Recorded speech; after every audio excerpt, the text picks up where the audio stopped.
course. Voilà, donc c'est ce qu'on peut voir, c'est efficace.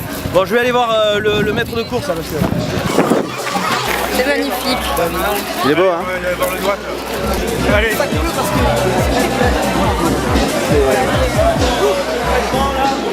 Je ne le vois pas. Ah, je l'ai trouvé. Bonsoir, Chibrac TV. Alors, j'imagine que vous êtes venu pour le rassemblement des vieilles voitures, c'est ça? Exactement, et donc dans vieilles voitures. 1902. Alors là, on est en 1987, donc création de la 205. D'accord, 87. Voilà. Parlez-moi de la 205. Bon, mais par exemple, on peut commencer par un détail, mais qui dit finalement tout la précision de cette voiture. Regarde bien, une portière qui tient bien en main et qui déclenche à l'ouverture. Oh là là, alors ça c'est ce qu'on appelle un déclenchement manuel. Un déclenchement manuel, putain c'est rare. Voilà. C'était rare à l'époque.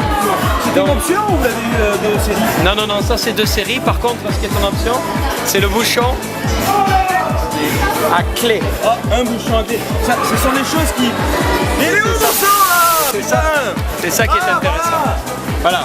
Est-ce qu'elle a déjà servi ce micro? Oui, je me savais tout à l'heure. C'est dégueulasse. Écoutez-moi, une question à la fois, ok? Non, oui, parce que... Oui, je suis propriétaire de la voiture, monsieur. Alors, venez. Alors, bon. Donc déjà... Ah oui. Donc, ce que l'on appelle communément la malle, c'est bien ça?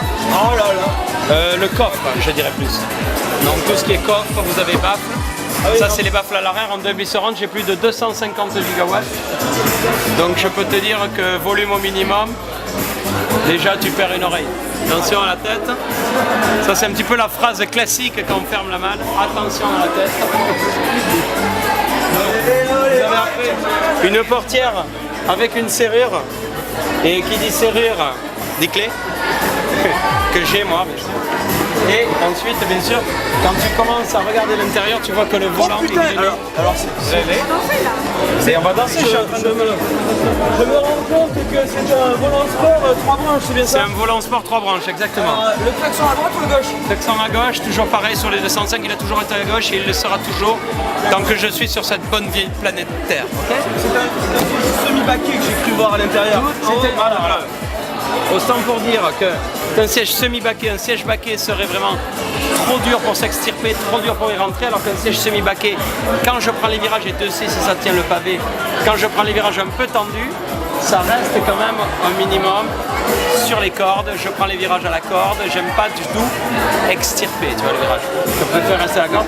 Une courbure minimale implique une vitesse maximale. D'accord.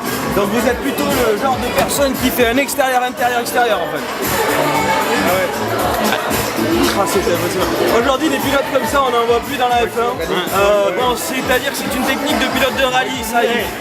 C'est un autre mode de conduite, hein, c'est un autre style. Est-ce que c'est vous qui faites des croquis pour les circuits? Alors là je reconnais Monaco ici, avec le passage sous le pont. Est-ce que... Donc ici, oui, ici vous avez le pont. D'accord. Donc sachant que le pont est ici, tout coureur automobile vous dira, on est en fond de 4, qu'est-ce qu'on fait? Moi j'ai envie de dire on accélère. Oui, mais c'est à débattre, ça se discute. Écoute-moi, tu rentres en fond de 4. Qu'est-ce que tu fais? Moi je dis, je décélère un minimum, mais je passe en 5e pour être en sous-régime. Pourquoi? Parce qu'en sous-régime, je vais commencer à faire drifter. Pour mon freinage, je vais être d'attaque pour prendre. Ah c'est bon ça, ah, donc vous driftez?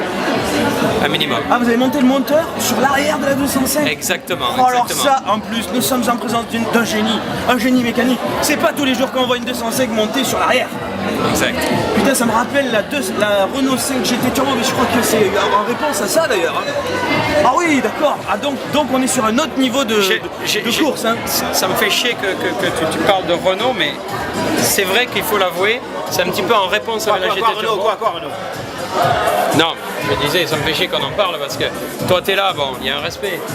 Mais ça me fait chier qu'on en parle parce qu'on est Peugeot ce soir. Monsieur, donc, si tu as regardé l'ambiance que je te propose, par basse, il suit parce que Polo il te parle du tunnel. Mais après, il y a le rond-point. C'est ça. Et le rond-point de Monaco, même Senna l'avait. Donc, comme on dit chez Renault, quand on n'a pas de génie, on n'a pas de victoire. Exact. C'est bien sûr. Du champagne. Ouais. Combien arroser la voiture avec ce champagne. Encore. C'est du brut. En tout cas, c'est pour fêter ses 15 ans. On est tous là et je vous respecte tous d'être là. Et si un jour, Dieu le veut, elle roulera sur Times Square à New York. Voilà. Je le dis, c'est un scoop, voilà. Times Square, New York, give it to me. 205.